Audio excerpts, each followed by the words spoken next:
Hi, this is Joe Polizzi. Welcome back to Content Creativity Day, sponsored by On24, brought to you by Content Marketing Institute. You're in for a treat. You're going to hear Doug Kessler's insane honesty in content marketing. So if that's what you came here to see and hear, you're in the right place. Just a little housekeeping before we get started. You can interact with Doug or myself at any time. Go ahead and ask questions. Just type into the Q&A box and click send. The slides will advance automatically throughout the event, but if you're having any trouble, just type your message into the Q&A box. You can download the slides using the folder widget at the bottom of the console, and an archive of this webinar will be sent to you in the next 24 hours. And as always, if you want to join in the conversation on Twitter, use the hashtag CMWorld. I am Joe Polizzi. You can find me at Joe Polizzi on Twitter. Written a few books on content marketing. Most recent is Killing Marketing with my good friend Robert Rose. So if you're looking for a little disruption in your marketing, that's the book that you want to get for you and probably your chief marketing officer. As many of you know, Content Marketing Institute, we're all about education and training around the practice of content marketing. We do that through our events such as Content Marketing World, our magazine Chief Content Officer, and we also advise for mostly Fortune 5,000 companies, and we do tons of training all around the world around content marketing. We have some upcoming events. You can find out more information on these events at ContentMarketingInstitute.com. We've got our masterclass tour coming up where Robert and I will go all over the country, 8-city tour coming up really shortly. You can check out our training at ContentMarketingUniversity.com. We've got our Content Tech virtual event coming up at the beginning of next year, and then Intelligent Content Conference comes up in March in Las Vegas, and you definitely want to be there for that. Today's agenda, we're going to talk about why insane honesty increases trust in your brand, how you can use insane honesty to truly stand out, and how you actually can implement this in your company. And I'm super excited to introduce my good friend, Doug Kessler. Doug is co-founder of the amazing agency Velocity Partners in the UK, 2016 Agency of the Year, and one of the greatest speakers I've seen. He probably won't agree with me on that, but according to our ratings at Content Marketing World, absolutely one of the best we have every year. Super excited to have him as part of Content Creativity Day today. And Doug, the floor is yours. Wow, thanks, Joe. Thanks for that introduction. I'm going to save that and play it to my mom. Wish my photo was a little more in focus there. I'm an fuzzy guy in real life. So I love this topic. I'm really, really excited to talk to you guys about this, about insane honesty in content marketing. I have no idea why more companies aren't using this tactic. It's something that is just so there and available for everybody to use. And this is what I want to change today. I want to really make you guys think hard about using this technique in your own content marketing. I'm going to start with a story from a few years back about the thing that made me start thinking about this. So Velocity does these Christmas trips every year. We take everybody in the agency and all their partners and to a new city in Europe and, have a good time basically for the weekend. And it was my turn to book a restaurant table for us, and we were going to Rome that year. Usual thing, I just got a short list, sent out some emails to the places that looked really good, and listed all our requirements. We needed a separate room so we didn't bother everybody else. We wanted to have some drinks first. It would be nice to have another area for that. Some of us were vegetarians and stuff like that. A few of the restaurants ignored the email. I know that always happens, but then about, 5 to 10 replied, and one woman's reply stood out from all the others, not because she sold really hard, which some of them did, but because she seemed to be trying to unsell me. She seemed to be trying to convince me not to use her restaurant, not to choose her restaurant for this important event. And she kept sending emails about, look, we don't have a separate room, but we could screen off a section of the main restaurant. And she showed a photo of what that would look like. And she said, we do have vegetarian dishes, but you really should know we're a fish restaurant. That's what we're great at. I don't want to pretend otherwise. She showed us a menu to see what she meant. And so as we kept corresponding with this person, the pattern kept repeating itself over and over. She kept telling us what we might not like about her restaurant and what she might be able to do about it, but she might not, And it really struck us as odd. What she was doing wasn't just normal honesty of answering our questions truthfully, but still putting her best foot forward. She was doing this total proactive honesty. Okay, not crazy about that word, but that's what she was doing. She was volunteering this honesty. And it had an odd effect on us. She was volunteering the weaknesses of her restaurant unasked. That's weird. All three of those words are weird for marketers. We're trained not to do any of this. Volunteer your weaknesses unasked. And that is my definition of insane honesty. Honesty that appears counter to your interest, that appears self-defeating. And it's therefore insane. It's just crazy to do this. But that's the cool thing here, because what the restaurant owner did with this insane honesty was really signal two important things. So first, she signaled that she cared about us having a great time. She really didn't want us to be disappointed.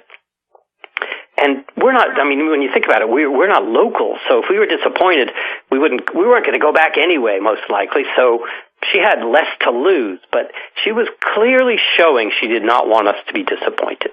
And she cared about that more than her own profits. Cool thing to signal. The second thing she signaled was that we could now trust everything she said about the positives of her restaurant. So if she said, we have a great wine list, I'm going to believe her, because if it was a lousy wine list, she would have told me by now. She was volunteering everything. Or that the food was amazing, which it was. Her husband was the chef. So think about these two signals. She cared about our good time more than her own short-term profits. And we can now trust everything positive she said. Those are amazing signals. And I thought, as a content marketer, if I could do content that signaled those two things, that I care more about my prospects' success than my own short-term gain, and that everything positive I say they can believe. If I could have that signal, those aren't easy to send. Those are important to send, though. Really important. So we went to the restaurant. We chose it. It's called Ristorante Eleonora Darboria. Had a fantastic time. This is the room we were in, not a separate room, but there was a screen. Fantastic food, great wine, terrific service. Everything that came through between the lines in that email, or her many emails to us, came true on the night. So we left great reviews. We told everyone we knew about it. It was a big, big success. So what did I take away from that? So normal honesty is not what I'm talking about here. That's just simply ethical and professional. I hope that we're all that anyway. That's not insane. Insane goes against every fiber of the marketer's being. Insane honesty is a strategic choice. And it says, actively seek out your weaknesses and share them openly. Actively seek out your weaknesses and share them openly. Again, anti-marketing, it sounds like, right? But this is, not just share them openly. Sometimes it's even more than that. It's feature them, lead with them, right? So insane honesty, instead of putting your best foot forward, it's putting your worst foot forward. Again, sounds insane. Has a long history of success, it turns out. And I want to show you some of these examples and talk about the principles behind insane honesty. Some of these existed way before content marketing, so some of them are advertising, but the same principles apply. If you can use this technique in content, it's going to be very, very powerful. So why? 6 big reasons. And I'll give examples on the way. First one, it surprises and it charms. So I slipped 2 there in the number 1, but it does these 2 things. When you think about it, 99.999% of marketers are going manically positive all the time. So it's instantly surprising when you don't do that. And surprise earns the big prize, which is attention. Attention is the gateway drug of content marketing or any other kind of marketing. If you don't get attention, you don't get to do anything else. So right away, by being insanely honest, you're already getting people to lower those marketing defense barriers, lean in a little bit, try to figure out what's going on here, because it clearly isn't typical marketing. It's surprising. And of course, it charms. It's likable. It's cool when someone is self-effacing and transparent and authentic and honest. Those things are likable things. You go to a party, the one who's bragging all the time isn't very likable. The one who puts themselves down a little bit is. It's charming. So surprise and likability, big things. Classic example from advertising history. Famous Avis campaign back in the 60s, they were getting killed by Hertz.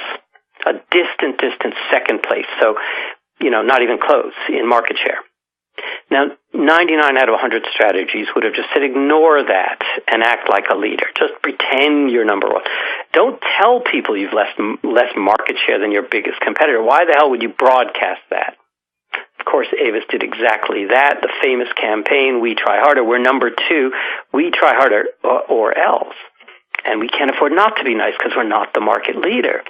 So here it is, insane honesty. They didn't just admit to being second. They led with it. They made it the center of their whole campaign. And it was a fantastically successful, long-running campaign based on this line, We Try Harder. I think they still use We Try Harder. It's got to be 60 years later. And I don't know of any other marketing campaign or line or idea that has lasted that long. So with Hertz out there screaming, we're the biggest, we're the best, Avis turned that Achilles heel into their greatest asset. It was surprising, it was charming, and it made you like the brand so much more and trust the brand more. Next thing it does, signaling confidence. This is a huge thing. At Velocity, we really, really believe that confidence is the most powerful force in content marketing. We did a piece about this called The Other C Word, What Makes Great Content Marketing Great. And to do the piece, we put all our favorite content on the table, all the stuff we love most, from Ma's Whiteboard Fridays to Dumb Ways to Die and everything in between, just, everything we liked. And we tried to say, well, what does it all have in common? Some was funny, some was sad, some was, moving or just plain useful. The only thing that it all had in common was this confidence. So the idea that you're signaling that you love what you do, you're good at what you do, and you believe in yourself. That's the signal. And that's another thing that Insane Honesty does really, really well. Classic example. So in the 60s, when all the cars looked like the ones on the left, big fins and everything else, Volkswagen wanted to roll out the one on the right, this funny-looking, weird-looking Beetle. And of course, they could have ignored the design, but let's face it, how the Beetle looked would always be the elephant in the room here. And they had some great other benefits. They were way cheaper than the other cars on the market. They had way better fuel efficiency. Anybody would grab those as their lead. But these guys, instead of ignoring the looks of this thing, they made it the hero of the whole campaign. The rest is history. If you're a marketer, you know this campaign. If you don't or just want a refresher, Google classic VW Beetle ads and hit Google and then go to the images tab of the results, and you will see just so many great ads. These from Doyle Dane Bernbach, Bill Bernbach in the 60s, and the real classics of insane honesty. A lot of people know the lemon ad, but this one's great too. Ugly is only skin deep. And one of my favorites, and also an early example of newsjacking during the lunar landing time, it's ugly, but it gets you there. So again, these are insane. They're actually, because now we've kind of seen these, we are a little bit inured to how breakthrough they were, but to actually use the word ugly to describe a brand new car and to concede the single biggest factor in car choice for most people, aesthetics, how does the thing look? It was totally unheard of, but hugely successful because, again, all that it signaled about the brand, and mainly it signaled this supreme confidence, this belief in their product. So the confidence that could smile about being the ugly duckling of the car market is just super, super charming, super surprising, and super confident. Third thing, we talked about this already with the restaurant, but it's really important. It builds trust in you. If you're insanely honest with people, they start trusting you as they should. And it turns out, trusted companies do outperform other companies. The Edelman Trust Barometer did a study. They showed a 7% lift in share price for trusted companies versus the norm. And you would say these are already pretty trusted companies because they're S&P 500. So that extra bump is quite a big bump, really, a hard one to get. Trust matters. One of my favorite examples of this for insane honesty was a really lousy flat being advertised in London by Harvey Residential, an estate agent. It was up on Zoopla. It got a headline. It got coverage all over. Brutally honest advert describes East London flat as not very nice, attracts lots of interest. That's the flat itself. That's how you get to it. You walk down that alley and you get this bare bones thing. And the copy itself said, not a very nice one-bedroom flat, but like the budgie, it's cheap. That's a UK pun. Open plan, has a well-used kitchen. And if you can call it this, a small lounge. I mean, how refreshing is that, though? And don't you trust this estate agent, this realtor? Surely a lot more than you're going to trust the agent that describes that same crappy flat as having bags of potential or whatever. Insane honesty builds trust. You think, I'm going to get what this person is promising, and I'm going to believe them. Big, big effect. Next one, it alienates less likely buyers. So this one's important to think about because it sounds like a downside. It does chase away the people who really value the dimension you're conceding. So it will alienate people who care about that thing. So for VW, it alienated people who wanted their car to be a big fat status symbol, right? So if they want that, they're not going to like it. The ads are going to turn them off. Or for the honest real estate agent, it alienated people who wanted a cute little flat with charm and period features and stuff like that. If that's what they wanted, the ad would turn them off, right? But that's the kicker and a really important thing about insane honesty. The people you alienate would never, ever have bought you anyway. They weren't going to buy. So the downside is actually an illusion. These people were unlikely to ever buy. If you did trick the couple into coming to look at that flat, they weren't going to buy. They were going to waste their time and yours.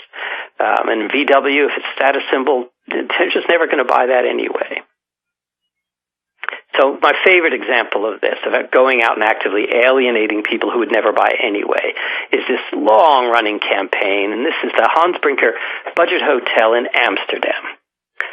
Not very well known, very central, good location. 1996, I think it was, they increased the number of beds to 500 in this pretty small hotel. When I say increased beds, most like Hilton would have meant added rooms, right? These guys didn't add rooms. They just crammed more beds into these rooms. I mean, they're really like the worst dorms you've ever seen.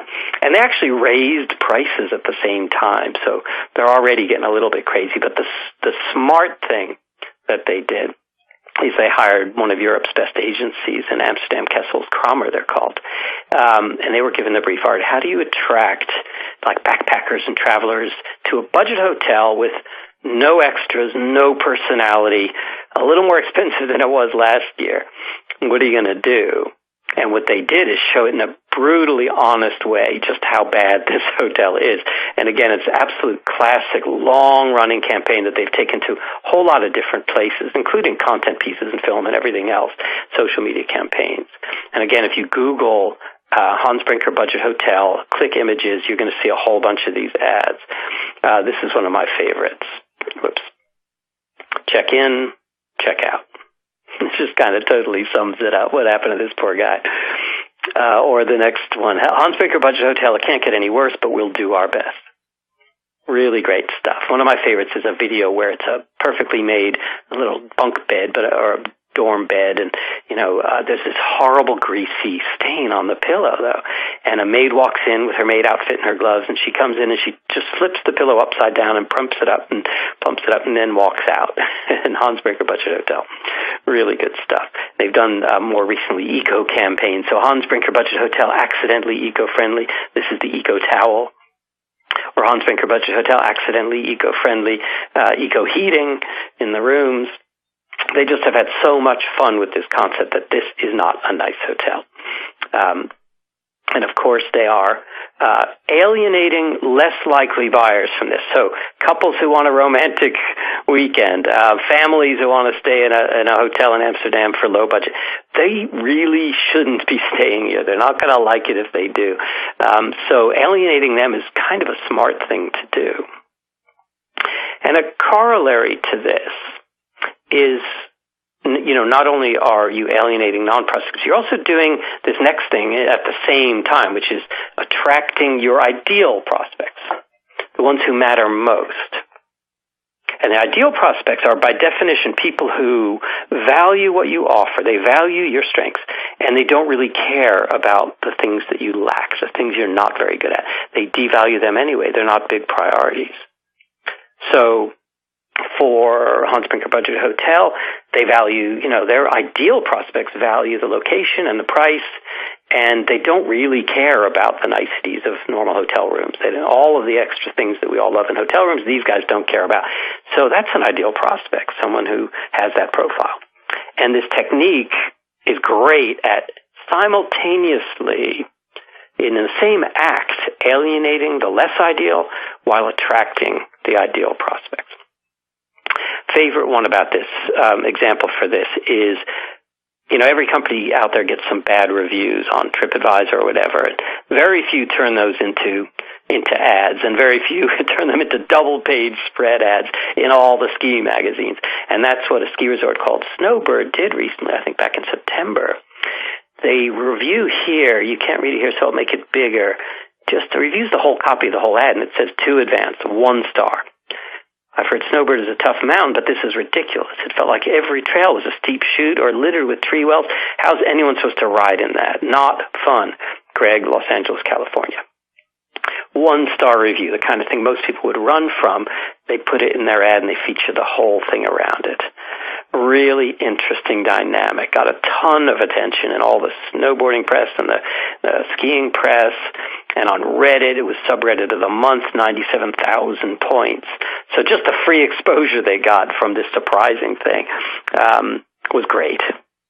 And their marketing director, a guy named David Amerald, said, we're known for our steep terrain, long runs, deep snow. For beginner skiers and snowboarders, they often find this to be a challenge. However, for our core guest, our ideal prospect, it's what makes them come back year after year. Terrific advertising. Go ahead and share the fact that beginners don't really like this place. And what turns on a really hardcore skier and snowboarder more than that idea? So, alienate the less likely and at the same time appeal to your ideal prospects. And others have picked up on this technique. Someone sent me this one from a pub in, I think, Scotland. Come in and try the worst salad one woman on TripAdvisor ever had in her life. I really love that. It's just such a humorous way to kind of absorb the negative. And the way that they reduce it to one woman on TripAdvisor calls it the worst salad she ever had in her life. And so come and see yourself. So all the things we talked about, likability and confidence, surprise, ideal prospects, and alienating others, all of this is working.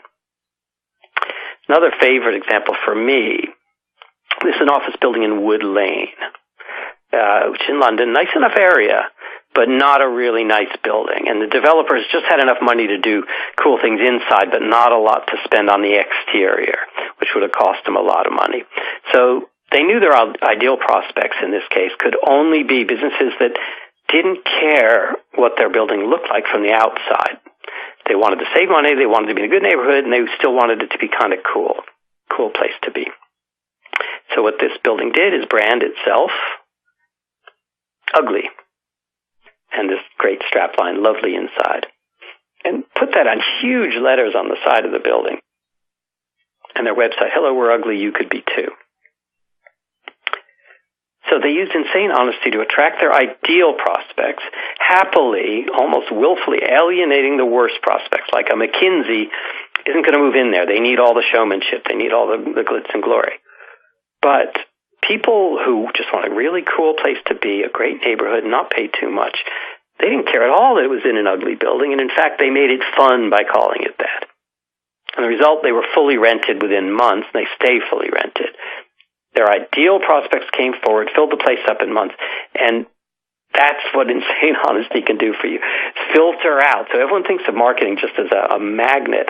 I like to think of it as a filter, too. You really do want to filter out people who are going to waste your time and waste their own and not like you when they get there and that kind of thing, and thereby sending out these signals and pheromones to your ideal prospects.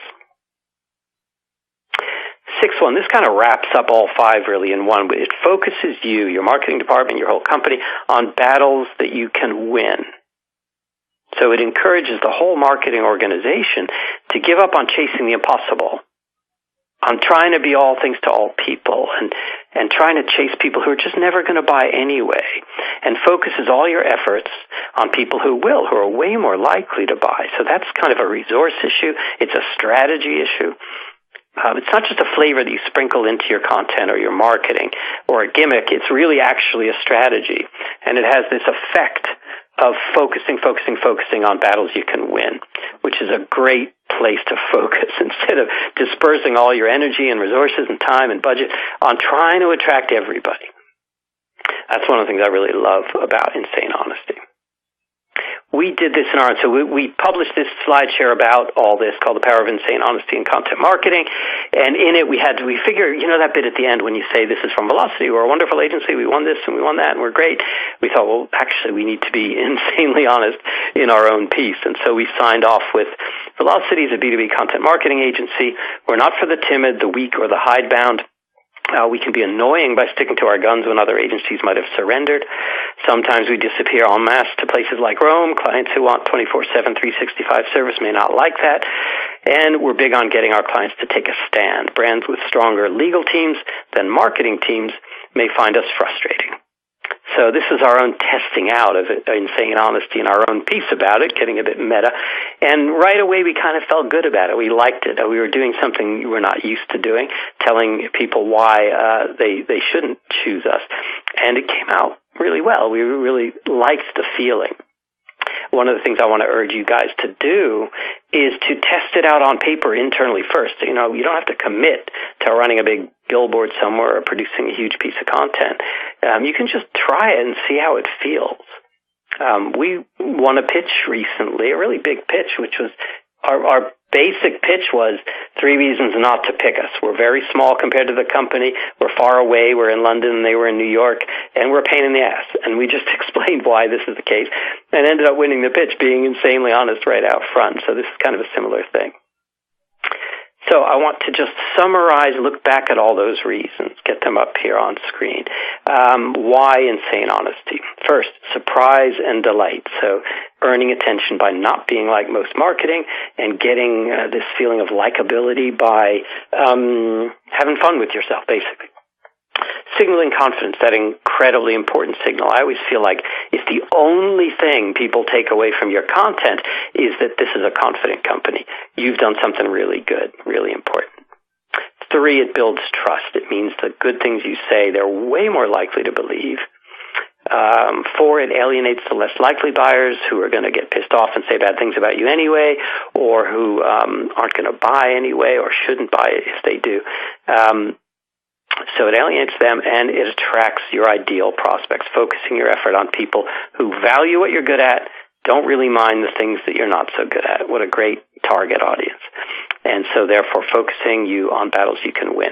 So you put those up there and you think, that is a really strong list. If there was any other tactic or strategy that would deliver those 6 things, or any 3 of them, you'd take it pretty seriously, right? You'd want to give it a try and look into it. And I think, when you got all 6, you really should give it a try. For the next few minutes, I just want to go through some ways that you can try this out for yourself without necessarily going all in and putting the whole brand behind it. Are there things you can do to just start moving towards insane honesty, doing some insanely honest things, and see how it feels and what it does for your brand and what it does for your marketing? So the first is simply say who you're not for. Go ahead and admit openly who you probably aren't for. And that means what you want to do is not so much list the dumb people who wouldn't choose you because they're dumb. It's why would smart people not choose you? Are there good reasons that smart people still wouldn't choose you? Who are making good choices, but you're just not made for them. And we did this in our own B2B campaign for this thing, a product called picocells. Picocells are, you stick them inside a building and it boosts the 3G signal in a building because 3G doesn't go through walls very well. And it was a new kind of thing. It used broadband for the backhaul back to the network. It was a new kind of thing to put in a network. So mobile operators are scared about it. We did a piece of content about use cases and applications and all that. And at the end, they wanted us to just sum up benefits. We said, can we try pros and cons? Can we try why you shouldn't buy or might not want to buy picocells? And they didn't like the idea until we got them on paper. And then they saw, actually, there's no harm done here, and it kind of feels good. I'm sorry about the readability here, but the cons were things like picocells are a new thing to introduce into your network. You may prefer not to have a new technology in there. So if you're totally locked down on the tech in your mobile network, you're not going to like these things. They mean you have to learn a bit about IP, Internet Protocol, but not much really. It's just a cheap, available source of backhaul. But yeah, if you don't want to learn, not for you. In some places, there may be no backhaul IP available for backhaul. So yeah, if you got no broadband in there, that could be a problem. Stuff like that. So won't read them all. But these were, 7 reasons that smart people may prefer not to know more about pica cells. And it was a really liberating thing.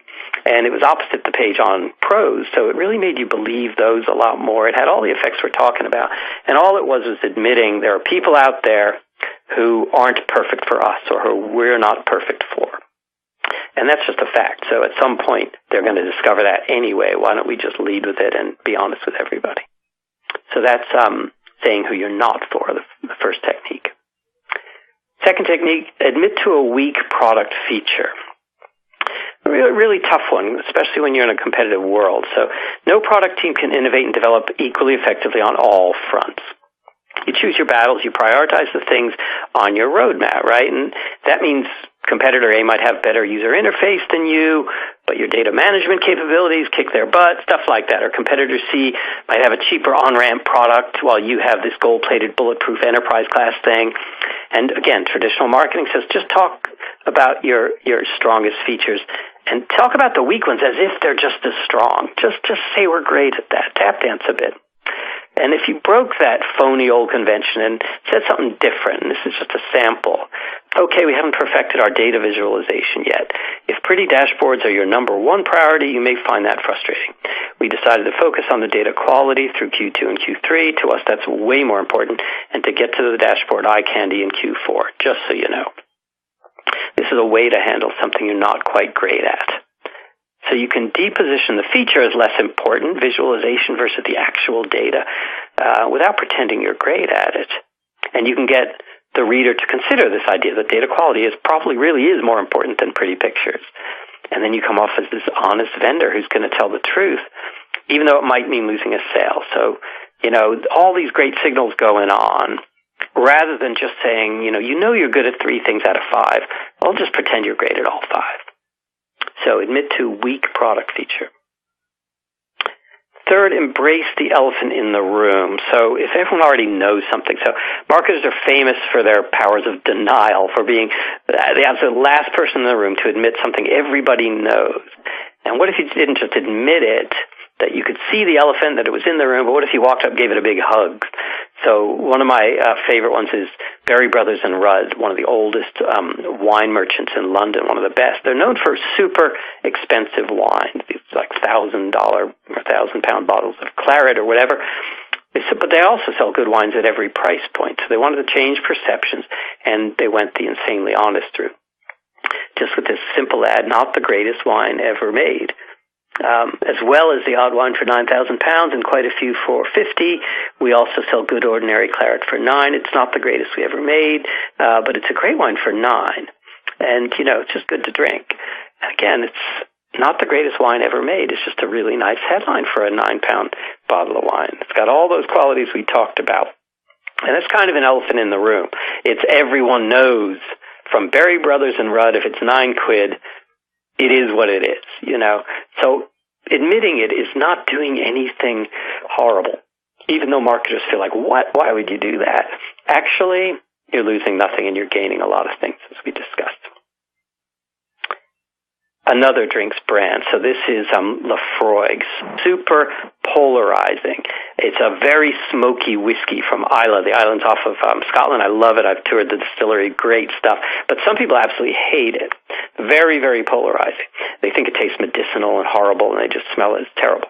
Again, most brands just ignore that, talk all about its heritage and wonderfulness. And these guys decided to come out and push it right out to the front, dividing opinions since 1815, whole big content campaign and social campaign, #opinions welcome, when they got people to come on in, weigh in, and tell us if you hate it, you hate it, if you love it, you love it. They did a video about that where they got real people in a room and just gave them a taste and things like that, had them talk about it. I want to show you just a few seconds of that video. There's no filter here. I can go for it. Okay. How good a sound is that? It's extremely nice. No. No, thank you. That's got a strange smell. Are you sure this is right? Oh, wow. It's spicy. So even just that face that they, I just love the idea that they're getting people on screen who hate their product because they've got the confidence to do that, and they know a lot of people love it. They're not for everybody. So I love that, embracing the elephant in the room and having fun with it. And the next one is tricky, all right? The next one is praise your competitors. This is a hard one for people to do. I think it physically hurts marketers to do this, but bear with me. So your competitors may well be duplicitous and underhanded and downright annoying, as I'm sure they are, but you actually have a lot more in common with your competitors than you'd like to admit. You're serving the same people. You're helping people solve the same problems. You go to the same trade shows, speak at the same conferences, pretty much the same things you talk about. So, like it or not, you're fellow travelers. So we've all seen these unseemly public spats between vendors. It's embarrassing. It's not fun. It's not nice. It's not becoming for anybody. Both parties come out badly. So Insane Honesty says, turn that around. Try something else. Try complimenting and praising your competitors. So something like this. The smart folks over at Bad Guys Inc.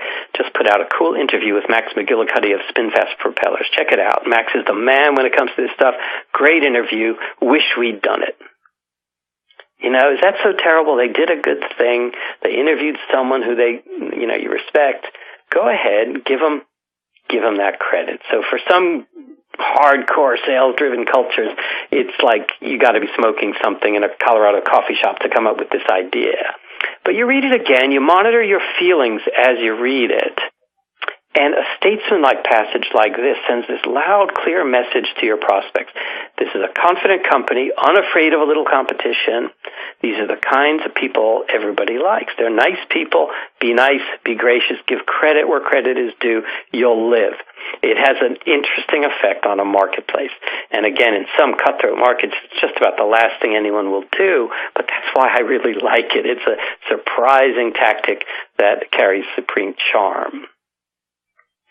So that's the big message here. Actively seek out your weaknesses.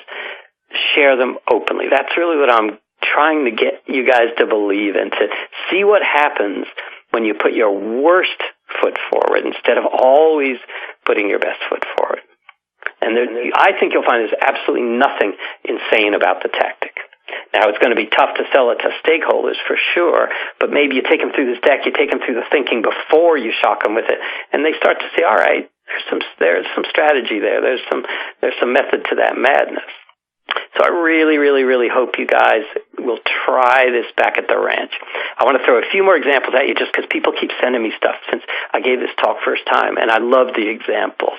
And just wanted to share a few more quickly before we pass back to Joe. This is one Ann Handley sent me, which I love. She wrote a blog post about it. It's a blog from the Humane Society of Silicon Valley. They're trying to place Eddie the Terrible. Full disclosure blog, 3 reasons you don't want to adopt Eddie the Terrible. Worst dog. And the copy from it is just fantastic. So we know he's small and adorable, all small, yellow and fluffy. Don't be fooled. Yes, he's a great listener, but inside an innocuous, adorable blonde package exists tons, indeed, a whole square miles of naughty. Want your kids to grow up with a full complement of fingers and toes? Not the dog for you. He's super loyal, easy in the house, a lot of fun, but he's a little rough around the edges. Actually, he's kind of a jerk, but he's a jerk we believe in. It's just great copy that is honest. Most of these things just soft pedal, has some behavioral issues, and just sells the hell out of him. They went the other way. He was adopted. I think there were like thousands of offers to adopt this Eddie the Terrible by being insanely honest. Here's one. The monument is in London, this big, big column in London you can go up. And there's the steps you have to walk up to get it, so it's not for everyone. And they just made a feature of it in their poster, the monument, 311 steps, one breathtaking view. So leading with the worst part, that you're going to have to walk up this thing, and just saying, yeah, but it's great when you get there.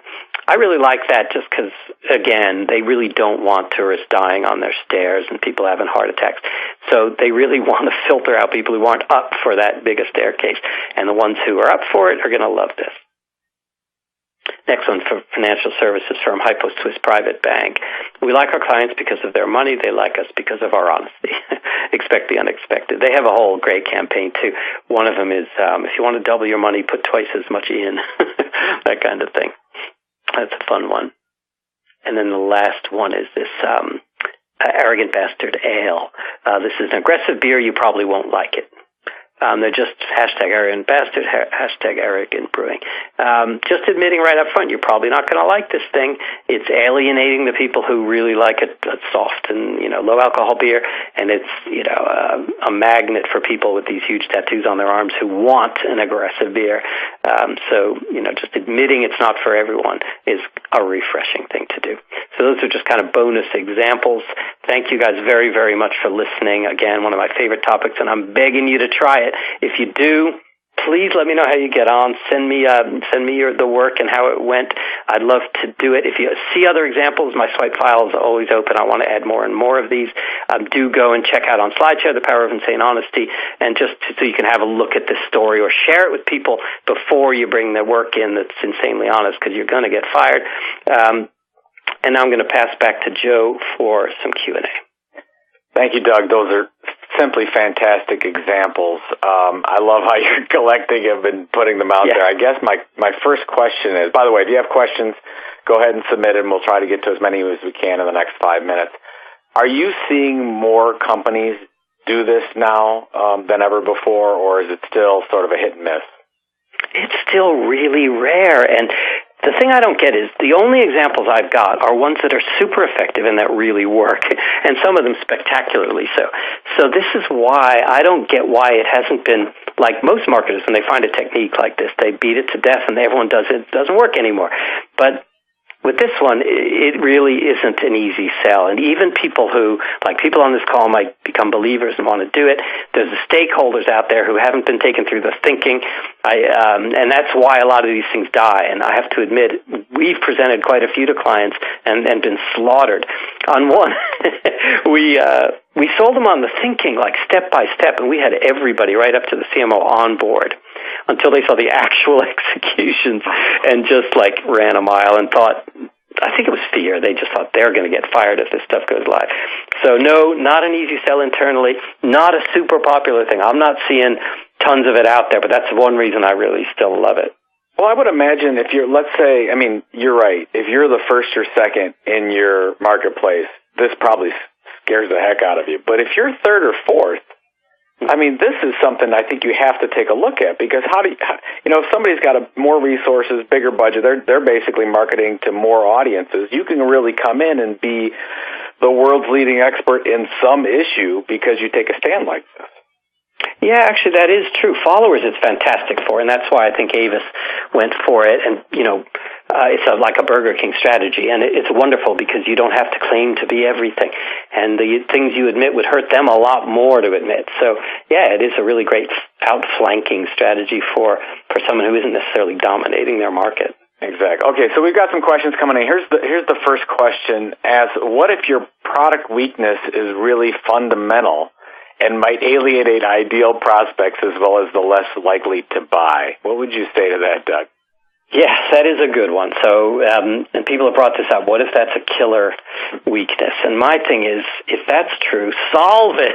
That is your number one priority. You don't have a marketing problem. You have a big-ass business problem and a product problem. And that's what needs your priority attention. So don't worry about the marketing. Fix that thing.